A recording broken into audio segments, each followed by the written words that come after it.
Well, we just revealed that the Toyota Corolla is the best-selling car of all time, but the Corolla really represents the past and the present.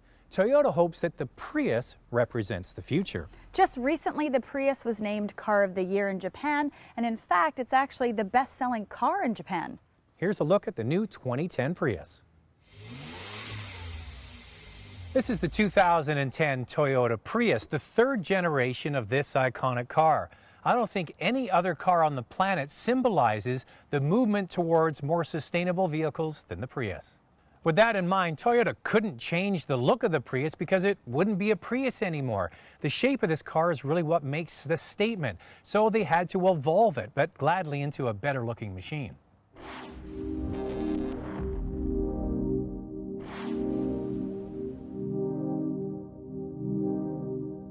Every crease and accent on the car has been thoroughly tested for aerodynamic effect, from the shape of the bumper to the side accent line running down the length of the car. What you can't see is the amount of work under the car to help it slip efficiently through the air. The most significant change is the high point on the roof that has been moved towards the middle of the car to make the interior more open and roomy. The 2010 model definitely looks like a Prius. It's when you see it next to the older model that the updates become more noticeable. Now, this new Prius is actually cheaper than the outgoing model. It starts at $27,500. That's the exact same price as the top model Honda Insight. Coincidence? I think not. Now, the premium version starts at about $29,500, and on the premium you can also get an optional solar panel in the roof. Now, Prius isn't the first car to have this. The Audi A6 had it about 8 or 10 years ago, and they both had the same idea. Use the solar panel to cool the car on a hot day while it's parked, and it can also help alleviate the stress on the system for the air conditioner on a hot day. The inside of the Prius remains a marvel of interior efficiency, especially the roomy back seats. The dashboard has been nicely updated to include a wraparound center console, which is clad with plant-derived bioplastic. The Prius now comes with a height-adjustable driver's seat, telescopic steering wheel, knee airbag, keyless entry, and an improved information center to aid the driver in achieving the best fuel consumption. The updated interior for 2010 is welcome. It looks better. It's more functional. I really like this center console they've added in here. It wasn't available in the old model. It's got storage underneath as well. The downside is the interior has this eco plastic, but it's hard and kind of cheap feeling. It looks okay, just kind of feels cheap. Now, in the center there, they have the speedo and the regular stuff you get with a car, but it's also got a driver information center that can be programmed to help the driver achieve the best fuel consumption. Here are some stats for you. This new 2010 Prius is 22% more powerful, yet it's 7% more efficient. It's rated at 3.7 liters per 100 kilometers in the city and only 4 liters on the highway. Toyota claims it has the same kind of power as a regular 2.4 liter gasoline engine. So how can this car be more powerful yet still more efficient?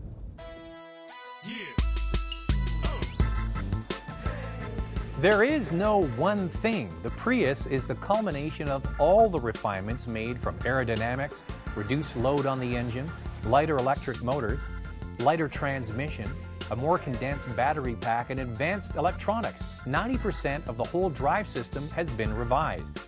The Eco mode is very sedate and best used by drivers who thrive on the best possible mileage. Most drivers will prefer the balance of good economy and performance that the regular mode delivers.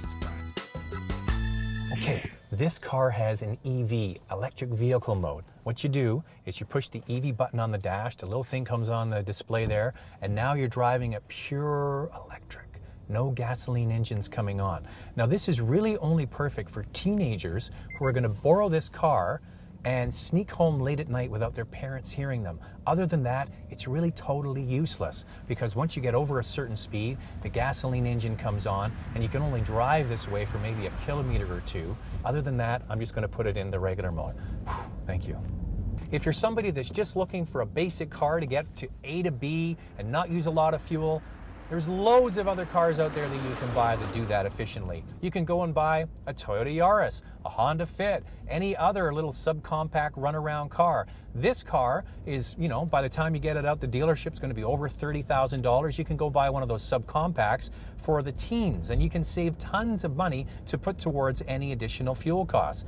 This car is a statement car. People who drive Prius, they like driving a car that looks like an environmental going concern. Good for them.